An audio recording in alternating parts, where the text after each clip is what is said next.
Lieber Hendrik, fröhliche Weihnachten erstmal. Da du so viel am Fotografieren bist, habe ich mir gedacht, das perfekte Geschenk für dich wäre doch eine große SD-Karte, auf der du alle deine Bilder speichern kannst. Viel Spaß damit!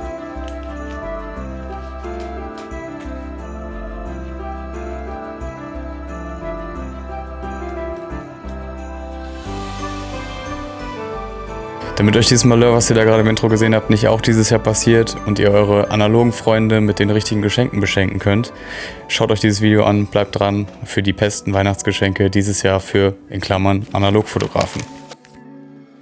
Ja, wir haben uns ein paar Gedanken gemacht und dachten, lass uns doch dieses Jahr einfach mal ein Video machen, in dem wir die besten Geschenke für Analogfotografen behandeln. Wir haben viele Sachen mit dabei, Preise von bis, also es ist für jeden was mit dabei, ob es nur für den Freund, für die Freundin, für die Familie, für wen auch immer ist, für jeden was dabei sein, egal ob Analogfotograf oder auch normaler Digitalfotograf.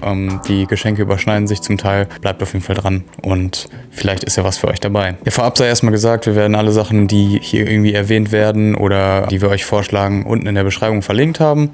Da könnt ihr gerne drauf gehen, könnt es auch gerne darüber kaufen. Dann kriegen wir eine kleine Provision, wenn ihr es bei Amazon über diesen Ref-Link kauft. Wir wollen uns noch mal ein paar Filme von kaufen dieses Jahr an Weihnachten oder vielleicht auch noch mal ein paar Geschenke für die Familie.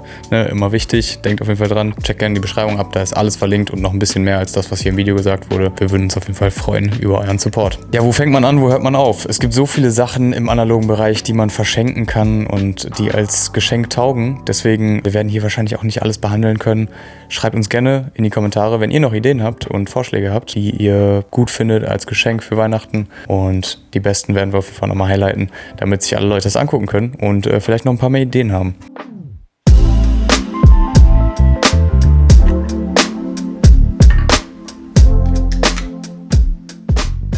Wir fangen aber mit was ganz Klassischem an. Einem Geschenk, was ich tatsächlich Ferdi auch schon mal gemacht habe. Und zwar ist es die gute alte Kodak Filmdose. Beziehungsweise generell einfach eine Aufbewahrungsbox für eure Filme. Denn wer kennt's nicht? Eure Filme liegen einfach lose in der Tasche drumherum. Keine Ahnung, zum Teil vielleicht rollen sie sich auch wieder auf und ihr müsst da irgendwie nervig die Filmlasche wieder rausholen und die Filme sind nicht richtig gelagert und gehen vielleicht sogar kaputt, man weiß es nicht. Deswegen auf jeden Fall eine sehr gute Wahl ist die Kodak Filmdose. Die gibt's einmal in 2 Varianten. Es gibt eine Version, wo ihr 5 35mm Filme reinpacken könnt. Ich habe jetzt hier die größere, da könnt ihr insgesamt 10 Kleinbildfilme und ich glaube 8 Mittelformatfilme reinpacken. Ist sehr, sehr praktisch. Muss allerdings sagen, ich hätte mich im Nachhinein auch lieber für die kleinere Dose entschieden, denn wie oft nimmt man mal 10 oder 8 Filme mit? Also es ist ja wirklich nur, wenn man irgendwie lange im Urlaub ist. Ja, deswegen, wenn ihr natürlich viel schießt und viel unterwegs seid, dann macht vielleicht die große Dose auch Sinn.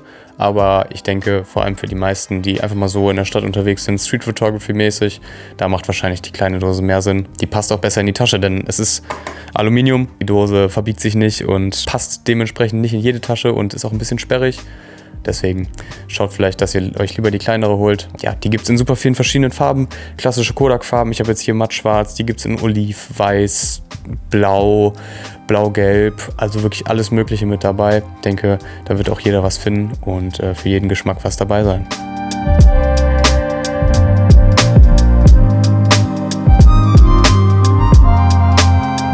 Als nächstes, ich würde sagen, der Klassiker für jeden Analogfotografen, einfach ein paar Filme. Seid euch da auf jeden Fall immer sicher, was derjenige schießt. Denn wenn ihr jemanden, der nur Kleinbild schießt, jetzt auf einmal einen Mittelformatfilm kauft, macht das natürlich nicht so viel Sinn. Deswegen informiert euch da auf jeden Fall und schaut ein bisschen. Ja, es gibt eine super riesen Auswahl an Filmen. Ich finde es eigentlich immer ganz cool, wenn Leute, die vielleicht ja gar nicht in der Materie sind, einfach irgendwelche Filme kaufen und einem schenken. Denn damit ist man immer so ein bisschen gezwungen, auch mal vielleicht einen Film zu schießen, den man noch nie ausprobiert hat oder den man vielleicht auch nicht so gerne schießt. Und damit kann man sich immer ganz gut nochmal so eine Challenge für sich selber einfach machen. Ich finde das immer ganz cool. Deswegen, Filme immer eine sehr, sehr gute Wahl. Werden nächstes Jahr auch wieder teurer. Kodak hebt die Preise wieder an. Ich denke, die meisten haben es mitbekommen. Deswegen Stay Broke, Shoot Film. Ihr kennt das Ganze. Filme kann man nie genug haben. Deswegen Filme jetzt als Weihnachtsgeschenk. Ich würde sagen, eine der besten Möglichkeiten. Und da könnt ihr auf jeden Fall jeden Analogliebhaber mit glücklich machen.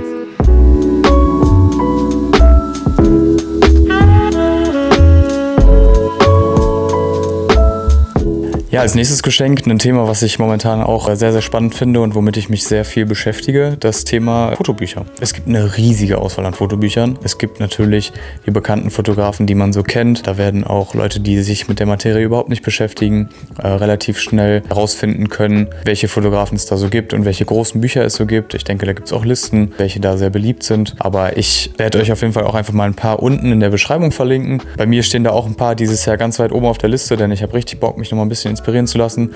Bin ja auch gerade so ein bisschen dabei, selber mein Buch fertig zu machen und finde, Fotobücher geben einem immer nochmal einen neuen Blick auf viele Motive, zum Teil auch mit Texten da drin über die Fotografen selber. Ich habe jetzt hier beispielsweise Lay of the Land von Joe Greer. Der Mann sollte vielen ein Begriff sein. Man kann ihn mögen oder nicht. Ich habe nichts gegen ihn. Ich finde sein Buch sehr, sehr krass. Also man lernt sehr viel über die Person. Viele sagen, ihnen ist es ein bisschen zu religiös, ein bisschen zu viel Text, ein bisschen zu viel um die Person drumherum. Ich denke, wenn man da mit einer offenen Haltung dran geht, dann ja, ist das sogar vielleicht auch was für Leute, die sich überhaupt nicht für Fotografie interessieren.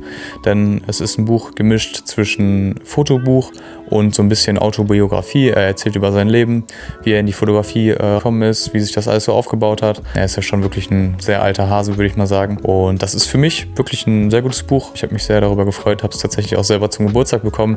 Deswegen war auch ein Geschenk. Und ich würde sagen, Fotobücher eignen sich da perfekt als Geschenk. Aber zum Beispiel auch hier wie das Kontaktbuch, auch irgendwelche technischen Bücher über vielleicht Kameras, von denen ihr wisst, dass die Person die Kamera hat. Vielleicht schenkt ihr da einfach mal, ja, das ist so ein Manual, wo alles Mögliche drin steht.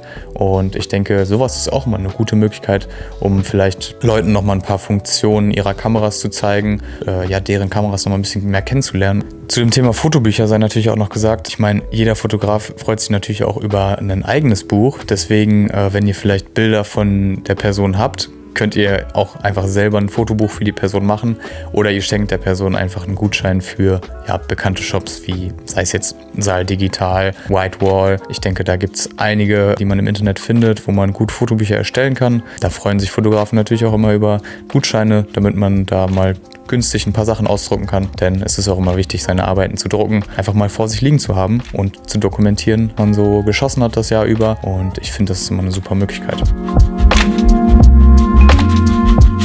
Ja, bleiben wir direkt bei dem Thema Druckartikel. Was kommt einem da natürlich direkt noch in den Kopf? Genau, ihr wisst, Prints, immer wichtig als Fotograf. Viele haben natürlich auch schon ihren eigenen Printshop, aber ich meine, es gibt auch viele andere Fotografen, die die Person vielleicht gerne mag oder von der ihr vielleicht wisst, dass die Person die gerne mag. Ja, die meisten großen Fotografen bieten auch Prints an. Da gibt es ganz viele. Ich kann euch einfach mal ein paar coole Printshops unten verlinken von Fotografen, die ich persönlich sehr gerne mag. Vielleicht ist da ja auch direkt was für euch dabei. Dazu sei gesagt, ich finde es immer cool, wenn man Prints ungerahmt kauft, denn ich finde generell ist das immer sehr schwierig, der Person einen Stil vorzugeben für einen Rahmen.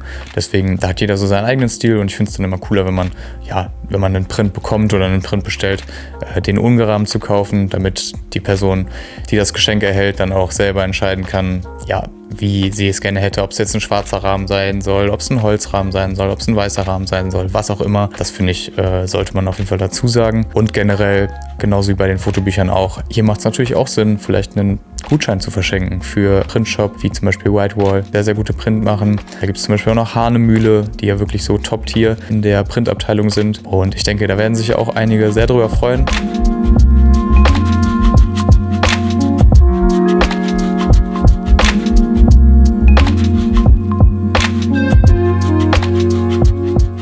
Ja, kommen wir schon zum letzten Punkt. Wir haben ja gesagt, hier Top 5. Wie gesagt, es gibt bestimmt noch viel, viel mehr, aber das sind so unsere Sachen, die wir auf jeden Fall empfehlen würden. Das Letzte, was wir euch empfehlen würden, ist ein sehr großes und sehr breites Thema. Und zwar ist das Camera Accessories oder generell Accessories für Fotografen oder Filmfotografen. Das ist natürlich ein sehr, sehr weites Thema. Es gibt super viele Sachen.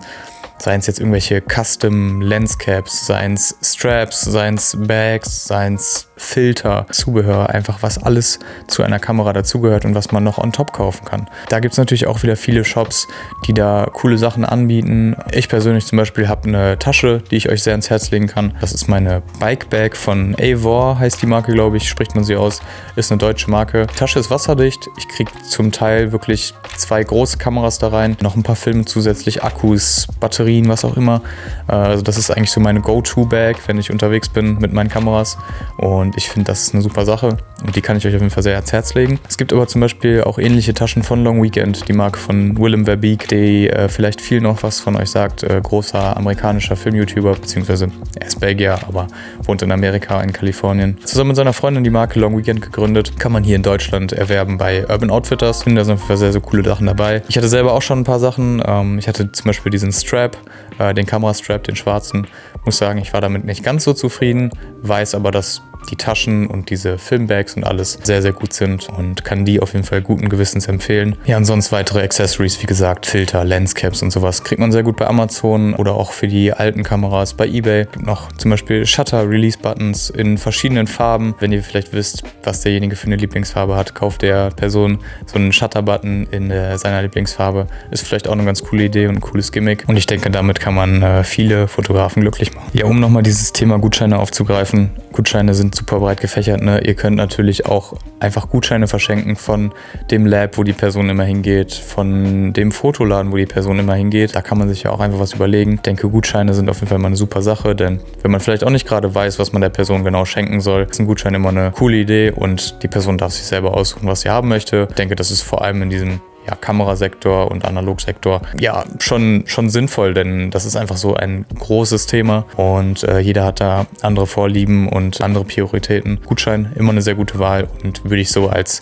in Klammern Punkt 6 mit einfügen. Ja, somit sind wir auch schon wieder am Ende angekommen, Freunde. Ich würde sagen, wir haben euch hier unsere Top 5 bzw. 6 Weihnachtsgeschenke für Analogfotografen vorgestellt. Ihr könnt das Ganze natürlich, wie gesagt, auch adaptieren auf normale Fotografen, die digital fotografieren oder mit dem Handy oder was auch immer. Und ich würde sagen, wenn ihr noch weitere Weihnachtsgeschenke oder coole Ideen habt, die man Fotografen schenken kann, haut uns das auf jeden Fall gerne mal in die Kommentare. Wir freuen uns auf jeden Fall da, ein paar Sachen zu lesen, vielleicht auch noch mal ein bisschen inspirieren zu lassen. Wenn da noch was Gutes dabei ist, pinnen wir den Kommentar auf jeden Fall auch an, damit das jeder sieht. Checkt die Beschreibung ab für alle Links, alle Empfehlungen, die wir so für euch haben. Checkt auf jeden Fall unseren Podcast ab. Es gibt viele spannende neue Folgen mit vielen sehr, sehr coolen und interessanten Gästen. Dann würde ich sagen, sehen wir uns beim nächsten Mal, wenn es wieder heißt, neue Episode Shutter Speed.